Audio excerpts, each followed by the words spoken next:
সকালে আবার বিকালেও খোলে 4টের পর দোকান খুলে, এবার সন্ধ্যার পর দোকান অফ করে যেমন বাড়ি যায় তেমন গেছে। দিয়ে হঠাৎ শুনছি নাকি দোকানে আগুন ধরে গেছে। ও তখন মাঠ দিকে চলে এসছে, এসে দেখছে পুরো পুড়ে ছাই হয়ে যাচ্ছে। কিছু করার নেই, ফায়ার ব্রিগেড নেই, জল নেই, কিচ্ছু নেই যে এখানে জল দেন এভাবে। তারপরে ও একা, তারপর সবাইকে ডাকাডাকি করে এসেছে যখন, তখন দেখছে না পুরো সব ছাই হয়ে গেছে। দুটো দোকান ছিল বলতে ওই চপ টপ করতো, চা, তারপরে লটারি টটারি বিক্রি করতো। দুটো দোকান ছিল, দুটো দোকানই পুড়িয়ে দেওয়া হয়েছে। আরো কিছু মানে সবকিছু গ্যাস ট্যাস নানা রকম যা যাবতীয় থাকে সবকিছু পুড়ে ছাই হয়ে গেছে। কিভাবে এটা পরিকল্পিত ভাবে মনে হচ্ছে, আমার মনে হচ্ছে এটা পরিকল্পিত ভাবে আগুন লাগানো হয়েছে। না, রাজনীতি নয়, কিছু তো কারণ আছে, সেই কারণটা এখনো জানা যাচ্ছে না, তবে জানা যাবে। না, সে পার্টি করে না, কাজ করে খায়। আমার নাম রূপা মালিক। কিসের দোকান? এইটা হচ্ছে অ্যাকচুয়ালি আমার দাদার দোকান। আমাদের দাদাতেই দোকানটা চালাতা।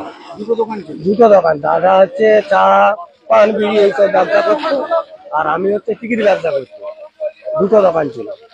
তো এইটা আগুনটা লাগিয়েছে মথুরা গ্রামের বাপি আর তোতো, এই দু ব্যক্তি এই জিনিসটা করেছে। এই জিনিসটা করার কারণ হচ্ছে কি করে বুঝলেন বলতে, ওরা এই মাঠটাতে খেলা খুলায় প্রত্যেক বছর। আর বছরে 500 টাকার মতন পাওয়া যেত, এই বছরে 500 টাকার মতন পাওয়া যেত। তো প্লেয়ার দিকে সব চা বিড়ি সিগারেট সব খাইয়েছে, তার জানা ছিল সেইটা পাওয়া যেত। সেইটা দীর্ঘদিন চেয়ে এসছি, দিয়ার নাম করে নে আজকে ধরা হয়েছিল। ধরে জিজ্ঞাসাবাদ করা হয়েছিল যে ভাই তাহলে টাকাটা দে না, আমাদের খুবই দরকার। ওরা আমাদেরকে সন্ধ্যেবেলা বলে যাচ্ছে তোরা রাত্রে রেডি হয়ে থাক, রাত্রের বেলা তোদের টাকা দিয়ে দেবো বলে আমি 8:30টার সময় দোকান বন্ধ করে গেছি। 9টার মধ্যে ওরা দোকানটাতে পেট্রোল নিয়েছে, 9টার মধ্যে আগুন দেখতে কাউকে হয়নি, এখানে দেখাতে কিছু নেই। এটা তো কষ্ট আমি বুঝতে পারছি যে ওই টাকাটা চাওয়ার জন্য ওরা পরিকল্পনা ভাবে এই আগুনটা ধরালো। নাহলে দীর্ঘদিনের দোকান, এতদিন দোকানটায় চুরি হচ্ছে না, কোনো পুরোনা কোনো ভাঙচুর কোনো কিছু হয়নি।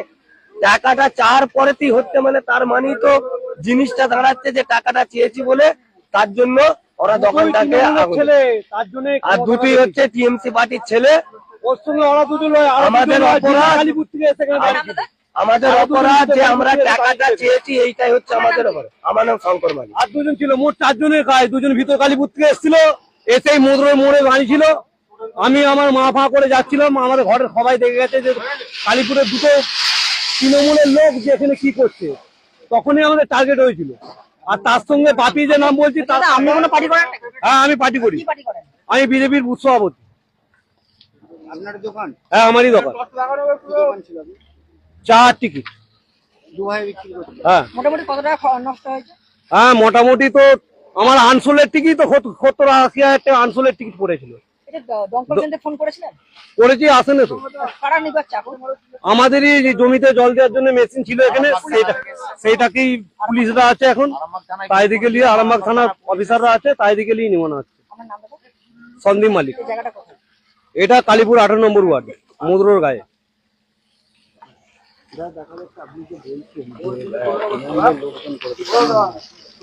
ও পয়সা, যখন পয়সাটা চেয়েছি তখনই তো বলছে যে তোরা রেডি হয়ে থাক, আমরা রাত্রে আসছি পয়সা দেবো। তার মানেটা কি? ওই এতদিন আগুনটা লাগলো নি, পয়সাটা চাইছে আগুনটা লেগে গেল। তারপরে খরচাইতে বড় বিষয় যে আর যে দুজন ব্যক্তি তারা কালীপুর থেকে মধুরায় কোনোদিনই আসেনি, তাই দিকে আজকে মধুরায় দেখা গেল কেন? তারা তৃণমূলের প্রদীপ সিংহ রায় ডান হাত। আমি বলে দিচ্ছি তো, বাপি তোতন মধুর দুজন, কালীপুরের রাম আর তাপু, এরাই করেছে। সন্দীপ মালিক। ইয়াম্মা কোম্পানি অনুমোদিত আরামবাগ মহকুমার একমাত্র মেইন ডিলার আমনা অটো সাপ্লাই এখন বিশ্বমানের শোরুম নিয়ে হাজির হয়েছে আরামবাগের গড়বাড়িতে। বাইক ও স্কুটারের লেটেস্ট কালেকশন ন্যায্য মূল্যে পেয়ে যাবেন আমাদের এখানে।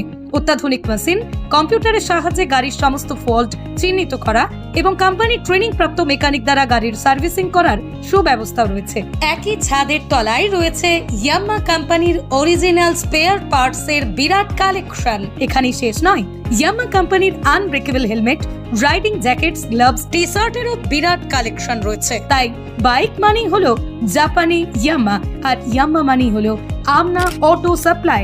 35 বছর ধরে আপনাদের জীবন পথের সঙ্গী। আমাদের ঠিকানা গড়বাড়ি, আরামবাগ, হুগলি। যোগাযোগ নাম্বার 9083247009 অথবা যোগাযোগ করুন 9083247007।